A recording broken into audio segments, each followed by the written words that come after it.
सभी टीचर्स का स्वागत है वेद क्लास पे। मेरा नाम है पीयूष कोठिया और हम अभी चलने वाले हैं कि भाई पीडीएफ एप्लीकेशन में से हम किस तरीके से पीडीएफ बना सकते हैं। ठीक है, तो उसके लिए सबसे पहला आइकॉन है पीडीएफ आइकॉन, वहाँ पे जाना है। नीचे आपको दिया गया है प्लस आइकॉन, तो वहाँ पे आपको क्लिक करना है। यहाँ पे आपको कोई भी एग्ज़ाम का नाम रख देना है, जैसे अभी मैं रखता हूँ नीट डेमो, ऐसा कुछ भी आप नाम रख सकते हो। ठीक है, मॉडल टाइप, जैसे कि यहाँ पे 3 टाइप के मॉडल टाइप है हमारे पास। कॉम्पिटिटिव एग्जाम जिसमें आता है वर्बल, क्वांट और रीजनिंग। फाउंडेशन में आता है 9, 10, स्टैंडर्ड में मैथ्स और साइंस सब्जेक्ट। और जेई नीट में आता है पीसीएमबी और इंग्लिश मीडियम, गुजराती मीडियम और हिंदी मीडियम के लिए। तो अभी हम नीट की पैटर्न से एक बनाएंगे। जी नीट हम सिलेक्ट करेंगे। नीट की पैटर्न के लिए बनाने के लिए एमसीक्यू प्लस एमसीक्यू सिलेक्ट करेंगे, जिसमें आता है सेक्शन ए में और बी में, दोनों में एमसीक्यू ही आता है, लेकिन सेक्शन बी में ऑप्शनल एमसीक्यू आते हैं। ठीक है, फिर हम लैंग्वेज सिलेक्ट करेंगे, इंग्लिश सिलेक्ट करेंगे अभी, और आप गुजराती भी सिलेक्ट कर सकते हो। दोनों सिलेक्ट करोगे आप, तब क्या होगा, पहले इंग्लिश में पेपर बनेगा पूरा, फिर गुजराती में पेपर आएगा। ठीक है, अभी के लिए हम कोई भी एक सिलेक्ट कर लेते हैं। स्टैंडर्ड के लिए अभी सिंप्लीफाइड करने के लिए हम 12th स्टैंडर्ड सिलेक्ट करेंगे। ठीक है, फिर आता है सब्जेक्ट, तो अभी हम पीसीबी को सिलेक्ट कर लेंगे। फिर आता है आगे सेक्शन बी ऑप्शन होगा, क्योंकि इसके सेक्शन बी में ऑप्शन आते हैं। ठीक है, यहाँ पे जो भी चेक बॉक्स आए हैं उसमें हम बायोलॉजी है तो उसमें सेक्शन ए में 70 क्वेश्चन डालेंगे और इसमें 30 क्वेश्चन और इसमें 10 क्वेश्चन। ठीक है, फिजिक्स में क्या किस तरह का पेपर बनता है, 35 होगा, 15 और 5। इसका मतलब समझिए पहले, सेक्शन बी में जो पहला 15 डाला है और दूसरा 5, उसका मतलब होगा कि 15 में से 5 ऑप्शनल हो गए, इस तरह का उसका मतलब होता है। ठीक है, 15 और 5 नहीं है, 15 में से 5 ऑप्शनल है, तो ये थोड़ा सा समझने वाली बात होगी यहाँ पे। तो 35, 15 और 5। ठीक है, तो ये पूरा नीट का पेपर बन गया, लेकिन अभी इस 12th स्टैंडर्ड के लिए ही बनाया। अगर आप 11, 12 दोनों सिलेक्ट करते तो यहाँ पे और 3 चेक बॉक्स ऑन हो जाते सब्जेक्ट के, बायोलॉजी 11 सब्जेक्ट, फिजिक्स 11 सब्जेक्ट और केमिस्ट्री 11 सब्जेक्ट। उसमें भी आपको हाफ क्वेश्चन इसमें से कम करके उसमें डालने होंगे, तभी जाके पूरा पेपर बनेगा। अभी डेमो को सिंप्लीफाइड रखने के लिए हमने सिर्फ एक ही स्टैंडर्ड को सिलेक्ट किया है। फिर यहाँ से आप क्रिएट कर सकते हो। जैसे आप क्रिएट करोगे तो ये यहाँ पे ओपन हो गया। फिर यहाँ से आप अपने सब्जेक्ट को सिलेक्ट करोगे, फिर यहाँ से आप अपने चैप्टर को सिलेक्ट करोगे। कोई भी अभी बाकी के चैप्टर जो भी होंगे वो अभी लॉक हो गए, क्योंकि ट्रायल अकाउंट है।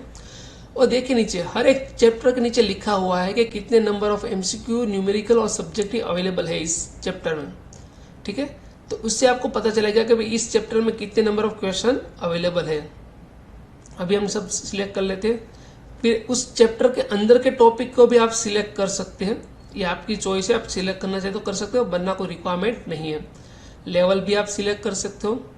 ये सारी चीज़ें, बाकी की सारी चीज़ें ऑप्शनल है, आपको उसको सिलेक्ट कर भी सकते हो, नहीं भी कर सकते हो।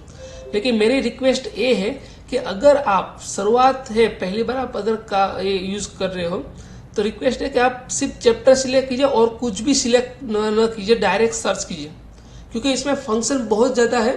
तो आप पहले कंफ्यूज हो जाओगे कि भाई किस तरीके का इसको यूज़ करना है। तो पहले सिंप्लीफाइड यूज़ कीजिए, फिर आप धीरे धीरे उसको सीखिए। ठीक है, तो यहाँ पे आप जैसे ही आप सर्च करोगे तो नीचे क्वेश्चन सारे लोड हो जाएंगे। अगर आपको किसी भी क्वेश्चन को आपको ऐड करना है तो यहाँ पे एमसीक्यू पे टिक करोगे तो क्वेश्चन ऐड हो जाएगा। रिमूव करना है तो वहाँ से भी आप डायरेक्टली रिमूव कर सकते हो। ये जो बुक मार्क का आइकॉन है तो बुक मार्क कर सकते हो। अगर आपको कोई भी एरर लगती है तो यहाँ से आप एरर भी हमें सेंड कर सकते हो। तो इस तरीके का आपका मैनुअल प्रोसेस रहता है यहाँ पे। ठीक है, तो आप अगर मैनुअल प्रोसेस करते हो तो इस तरीके का प्रोसेस उस पर करना पड़ता है आपको। लेकिन आपके पास टाइम नहीं है और आपको लगता है कि भाई अभी मुझे डायरेक्टली पेपर ही बनाना है, तो आप यहाँ से ऑटो जनरेट भी कर सकते हो। तो ऑटो जनरेट के आपके यहाँ पे 2 ऑप्शन दिए गए हैं, delete all question, keep all question. Delete all का मतलब होगा कि जो भी आपने प्रीवियसली मैन्युअली सिलेक्शन किए हैं उसको रिमूव कर देना है और नए क्वेश्चन ऐड करना है, तो डिलीट ऑल क्वेश्चन आप कर सकते हो। कीप होल्ड का मतलब होगा पुराने क्वेश्चन को हम रखेंगे और नए क्वेश्चन को ही ऐड करेंगे। तो अभी हमने 5 क्वेश्चन जो ऐड की है उसको रखना है, तो हम कीप होल्ड क्वेश्चन पे जाएंगे। जैसे हम क्लिक करेंगे तो यहाँ पे ऑटोमेटिकली पेपर बन जाएगा।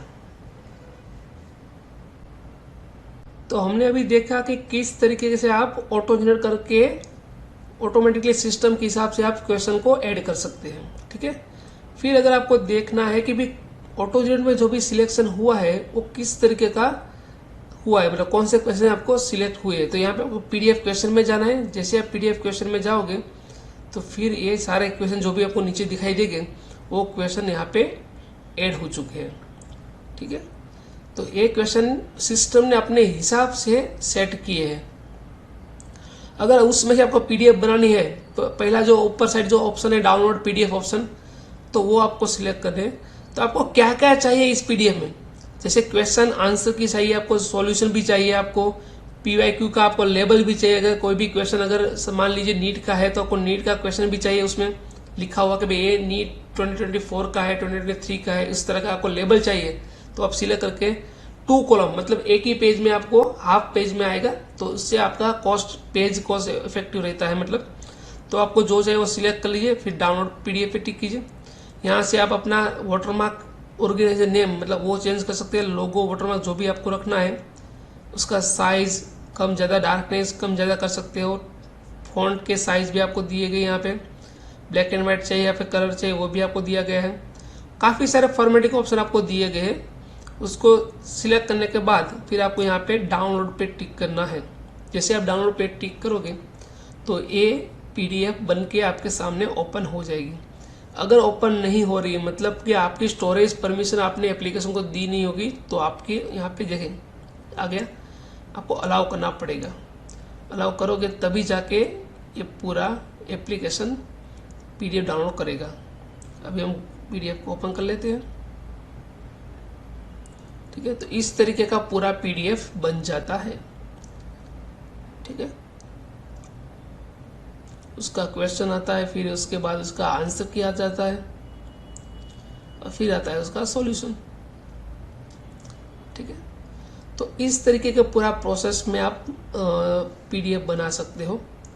तो आई होप आपको समझ में आ गया होगा। कई सारे और भी बहुत सारे फीचर इसमें दिए गए हैं। हमने बेसिक डेमो रखा है ताकि आपको कोई ज़्यादा दिक्कत ना आए इसको यूज करने में। ठीक है, क्योंकि कई सारे नोट रिपीट फंक्शन है, टेक्स्ट बुक बेस्ड फंक्शन है, मैन्युअली एडेड फंक्शन है, कई सारे और भी फंक्शन भी दिए गए हैं आपको। लेकिन अभी डेमो को सिंप्लीफाइड रखने के लिए हमने सिंपल तरीके से ये बनाया है डेमो। आपको एक बार पीडीएफ डाउनलोड कर लेनी है ताकि आपको ये समझ में आ जाए कि इसमें पीडीएफ बनती है पहले तो, फिर जाके आप धीरे धीरे कुछ इसमें अपने हिसाब से एक्सप्लोर कर सकते हो पूरी एप्लीकेशन को। सो आई होप अब सबको ये डेमो समझ में आया होगा। और अगर कोई भी क्वेश्चन और क्वेरी है तो आप हमें व्हाट्सएप नंबर पे हमें कांटेक्ट कर सकते हैं। So thank you for watching this video. Have a nice day. Thank you very much.